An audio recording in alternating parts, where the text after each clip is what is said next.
Hello friends, எல்லாரும் எப்படி இருக்கீங்க? சந்தோஷமா இருக்கீங்களா? இன்னைக்கு ஒரு அருமையான வசனம் நம்ம பார்க்கலாமா? யோவான் 14ஆம் அதிகாரம் 6வது வசனம். அதற்கு இயேசு, நானே வழியும் சத்தியமும் ஜீவனுமாய் இருக்கிறேன், என்னை அல்லாமல் ஒருவனும் பிதாவினிடத்தில் வரான். ஃப்ரெண்ட்ஸ், உங்களுக்கு நித்திய ஜீவன் வேண்டும் என்றால், அதாவது நீங்கள் மோட்சத்தை சென்று அடையணும் அப்படின்னா அதுக்கு சரியான முகவரி இந்த வசனம்தான். அதுவும் இந்த வசனத்தை இயேசுவே சொல்லியிருக்கிறாரு. அவரே சொல்கிறாரு, நானே வழி. அப்படின்னா எந்த வழியில் நீங்கள் நடக்கணுமோ அந்த வழியில் உங்களை நடத்தி அவர் உங்களுக்கு முன்பாக நடந்து சென்று அவர் உங்களை எந்த விதமான தவறான பாதையில நடக்க விடாமல் சரியான வழியில் நடத்துவார். அவரே சத்தியம். அப்படின்னா சத்தியமானது அது ஒரு சிக்னல்.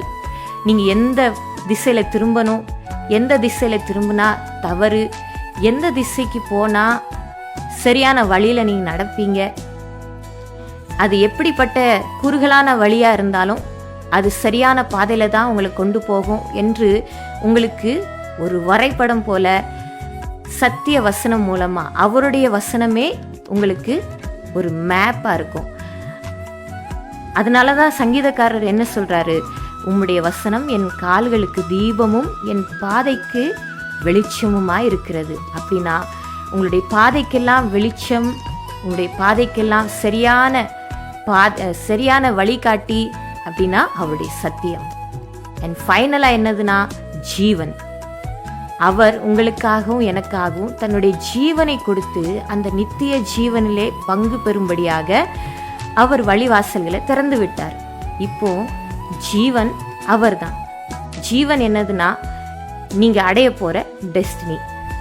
எஸ், நீங்கள் வழியை அவராக பின்பற்றி நீங்கள் நடந்தீங்கன்னா, சத்தியத்தை அவருடைய வசனத்தை நீங்கள் கடைப்பிடிச்சு நடந்தீங்கன்னா நீங்கள் அந்த ஜீவனை அடைஞ்சிருவீங்க. ஸோ இதுதான் சரியான அட்ரஸ். ஆனால் ஃப்ரெண்ட்ஸ், பலர் கிட்ட நான் பேசியிருக்கிறேன். கிறிஸ்துவை அறியாத பலர் என்ன சொல்கிறாங்கன்னா, எங்கள் வேதங்கள்லேயும் இந்த வசனம் சொல்லப்பட்டிருக்குது. ஆனால் ஃப்ரெண்ட்ஸ், எல்லாமே ஒரிஜினல் ஆயிருமா? ஏன்னா நான் ஒரு விஷயத்தை உங்களுக்கு தெளிவாக சொல்ல விரும்புகிறேன். சத்தியமானது ஒன்று தான். அப்படின்னா நீங்கள் பைபிளை மட்டும் இல்லை, பல வேதங்களையும் படித்து அதை அலசி ஆராய்ஞ்சி பார்த்தீங்கன்னா எல்லா வேதங்களும் அந்த ஒரே சத்தியத்துக்கு நேராக தான் கை காட்டும். எல்லா வேதங்களும் இயேசு கிறிஸ்துவின் மகிமையை தான் பேசுது. அதனால தான் ஃப்ரெண்ட்ஸ், சத்தியமானது ஒன்று தான். சத்தியங்கிறது என்றைக்குமே மாறாது. அவருடைய வசனம் என்றைக்குமே மாறாது.